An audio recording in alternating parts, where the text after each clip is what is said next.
सभी दर्शकों को डॉक्टर कैलाश चंद्र शर्मा का त्रिवेणी कला संगम के इस YouTube चैनल में स्वागत है। आज हम बात करेंगे हमारी संस्था के संगीत और नाटकों से संबंधित कार्यों का संक्षिप्त विवरण की। तो मैं आपको बताना चाहूँगा कि हमारा पहला नाटक प्रस्तुत किया गया था पेड़ हमारे मित्र। कभी कभी जीवन में ऐसी घटनाएं हो जाती हैं अनायास ही, जिसके बारे में आदमी ने सोचा ही नहीं। तो उस दौरान लगभग 1997 की बात है, मेरा जयपुर दूरदर्शन के संजय दत्त जी माथुर साहब से एकाएक मिलना हुआ और उन्होंने मुझे ये कहा कि आप पर्यावरण पर अपनी संस्था के बच्चों से कोई नाटक तैयार करो। मैंने वो नाटक लिखा और वो नाटक 13 जनवरी 1997 को जयपुर दूरदर्शन के नन्ही दुनिया कार्यक्रम में प्रसारित किया गया। नाटक का नाम है पेड़ हमारे मित्र, बेहतरीन नाटक। तो इसमें मुख्य रूप से हमारी संस्था के 4 बच्चों ने काम किया, काजल शर्मा, अभिषेक शर्मा, ध्वनि कौशिक और ऋतिका परवाल। तो अभी कुछ दिन पहले संजय माथुर जी ने 25वें स्थापना दिवस पर जो शुभकामना संदेश दिया, उसमें इस बात का जिक्र किया है कि कैसे जा कर के और इस नाटक का प्रसारण किया गया। और उन्होंने एक स्वावलंबन की बात करी कि त्रिवेणी कला संगम तो शुरू से ही स्वावलंबी है। तो मैं बताना चाहूँगा कि त्रिवेणी कला संगम के सभी विद्यार्थियों को सभी विधाओं का प्रशिक्षण दिया जाता है। संगीत, नृत्य और नाटकों का दिया गया हमारे द्वारा, और वो सारे काम खुद ही करते थे अपने। तो मैं इस मंच से जयपुर दूरदर्शन का बहुत बहुत धन्यवाद ज्ञापित करता हूँ कि उन्होंने हमारे पहले नाटक के माध्यम से बच्चों को प्रेरित किया, संस्था को प्रेरित किया, और हम फिर आगे तक बढ़ते ही चले गए। तो हमारी संस्था है जो एक सोसाइटी एक्ट में रजिस्टर्ड संस्था है, जिसका उद्देश्य लाभ कमाना नहीं है। तो आज ये इसमें अभिनय करने वाले बच्चे हैं, ये जवान हो गए हैं। 25 वर्ष का अंतराल बहुत होता है। तो मैं उन बच्चों से भी निवेदन करूंगा कि दूरदर्शन पर प्रसारित इस कार्यक्रम पेड़ हमारे मित्र को जरूर देखें। और बहुत से बच्चे आज हमसे जुड़ नहीं रहे हैं या जुड़े नहीं हैं, तो मेरा निवेदन है कि उन बच्चों से भी आप अनुरोध करें कि वो संस्था से संपर्क करें और इस नाटक को जरूर देखें। इस नाटक का निर्देशन किया डॉक्टर कैलाश चंद्र शर्मा ने। बस थोड़ा सा ही तो खाना खुदाई करना रह गया है, जब तक तुम गलेगा परोसो। अब मैं इसमें आम की गुठलियां बोऊंगा, जिसमें छोटे छोटे पौधे बनेंगे। वो पौधों को अपने सारे खेत में लगाऊंगा। पिताजी कहा करते थे कि आम फलों का राजा होता है। मेरे खेत में कुछ साल बाद फलों के खूब सारे राजा होंगे। कितने खुश होंगे ना अम्मा पिताजी जब हमारे खेत में आम लगने शुरू होंगे। कितना भूत सवार है ऐसे पेड़ लगाने का, खेतों में काम करने का, बिल्कुल अपने पिता की तरह। अरे देख तो धान को चिड़िया खा रही भी को बेटा। Hurray, hurray. कौन है बदतमीज तू? तुझे पता नहीं हुआ कि कौन है? ये है हवेली के नए मालिक सेठ चरणदास के शहजादी सिमरन। क्या बे, अब तो पता चल गया तुझे कि तूने किसके साथ बदतमीजी की जरूरत की है। मुझे माफ कर दो बीबी जी, मैं तो चिड़िया बना रहा था। चिड़िया? हम तुझे चिड़िया बना रहे हैं? नहीं, ऐसे नहीं। ये तेरा जो चमड़े का हवाई जहाज है ना, ये मेरे हवाले कर दे। ला जल्दी ला। मुझे माफ कर दो बीबी जी, इसके बिना मैं चिड़िया कैसे उड़ाऊंगा? मेरा खेत उड़ जाएगा। बहादुर, बहादुर, बहादुर, बहादुर। जी मालिक। जी मालिक, मैं तुझे मालिक लिखती हूँ। नहीं जा, और इसका ये चमड़े का हवाई जहाज है ना, इसे जबरदस्ती छीन ले। अरे अब जा भी। जी मेरा गोपाल मुझे दे दो, वरना चिड़िया मेरे खेत खा देंगी, मेरा खेत उड़ जाएगा। मुझ गरीब पर दया करो। अभी गंवार छोकरे, तूने इस खेत में जो फालतू पेड़ और घास फूस लगा रखी है ना, उनका महत्व भी क्या है? मैं तो इस हवेली का स्वरूप भी बदल दूंगी, और ये सब फालतू के पेड़ पौधे है ना, इन सबको कटवा दूंगी और इनकी जगह एक स्विमिंग पूल बनवाऊंगी। वाह, कितना मजा आएगा स्विमिंग पूल में नहाने का। पर बीबी जी, मेरे पिताजी कहा करते थे कि पेड़ों को काटना पाप है। वो हमें शुद्ध हवा और खाने के लिए मीठे फल देते हैं। इसलिए बीबी जी, आप इन पेड़ों को मत काटना। मैं जब से पैदा हुआ हूँ तब से आपके हवेली वाले पेड़ों को दिखता रहा हूँ। मेरे पिताजी ने आपके बगीचे में पेड़ लगाए थे। इनमें मेरी और मेरी बूढ़ी माँ आत्मा बसती है। अरे तुम दोनों की आत्मा हमारी हवेली के पेड़ों पर बसती है। तुम गंवार हो, इन्हीं बेकार के विचारों के कारण दरिद्रता में दम तोड़ दोगे।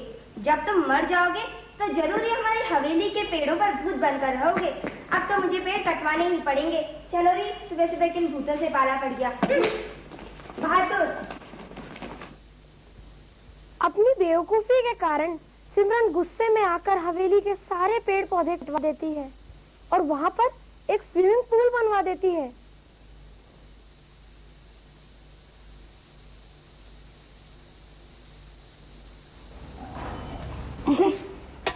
क्यों बे बेवकूफ, कॉफी बनाई है काढ़ा? क्या है ये? बीवी जी, शहर और ले आता हूँ। अबे, शहर से तो पीछे छुड़ाकर यहाँ तक आया है और तू कह रहा है कि शहर और ले आता हूँ। बीवी जी, शहर नहीं, शहर ले आता हूँ। अरे सिम्मू, ये शक्कर की कह रहा है। हाँ, जा मेरे तोते, उड़कर जा और शक्कर नहीं, शहर ही ले आ। देखो तो कितना अच्छा दालान निकल आया। हवेली के कंपाउंड में एक भी पेड़ पौधा नहीं छोड़ा है। अरे वाह, क्या खूबसूरत पुल बना है। अच्छा ही हुआ जो पेड़ पौधे कटवा दिए, नहीं तो पुल का पानी पेड़ों के पत्ते गिरने से खराब हो जाता। और सिम्मू, एक कोई जाहिल गाल लड़का था जो पेड़ों की तरफदारी कर रहा था। कितना ढीठ निकला वो गाल।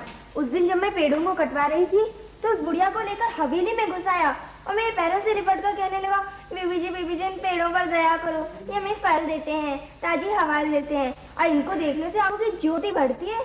अच्छा, फिर तुमने क्या किया? अरे करना क्या था री, उससे कहा, भैया अपना ज्ञान अपने पास संभाल कर रखो, अपनी और उस बुढ़िया की सेहत बनाने के काम में लेना। और फिर सिम्मू ने पीछे से धक्के मरवाकर उसे बाहर निकलवा दिया।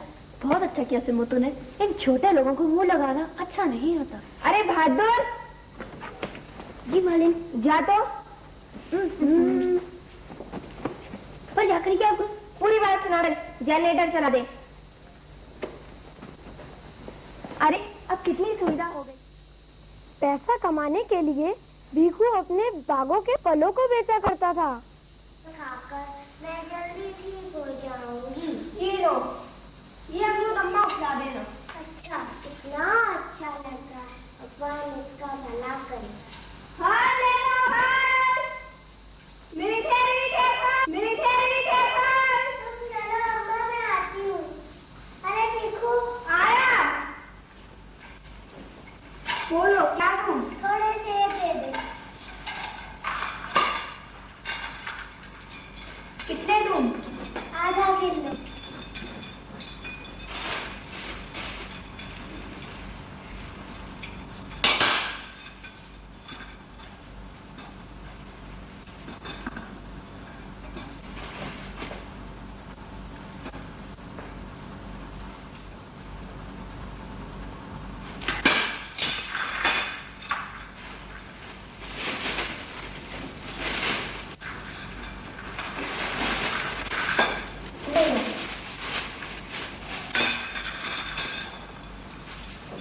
नहीं, इसके बदले में अमरूद दे दो।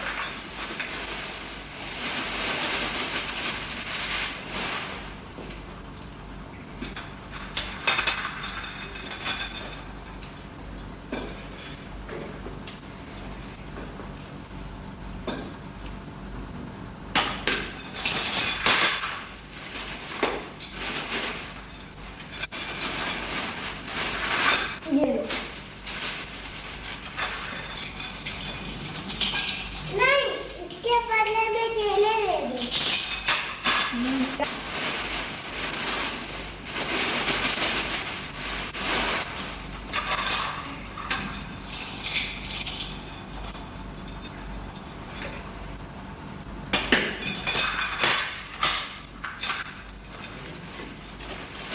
ये लो। अरे पैसे दो। काय के पैसे? केले के?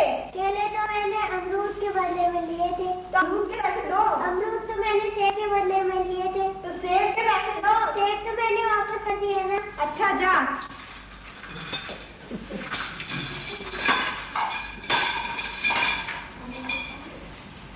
फल ले लो।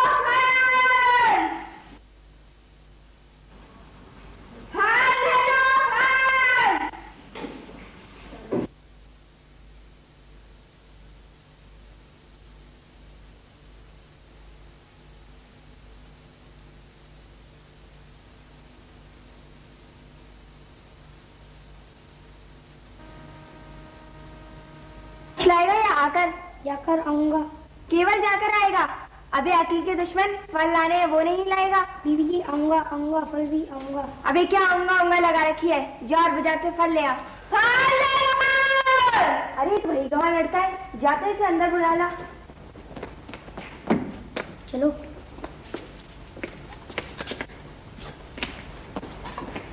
बीबी जी फल दूध बड़े और मीठे ताजा फल है बीबी जी। अरे लड़की, तू की टोकरा उठाए गलियों में मारा मारा फिरता रहता है। देख तेरी लगा रखा है तूने, वो हमें दे दे। मैं मेरे पिताजी से कहकर तुझे मुंह मांगी कीमत दिलवाऊंगी, जिससे तू ऐश करना। आप क्या करोगे इस जमीन का? क्या और पेड़ लगवाओगी?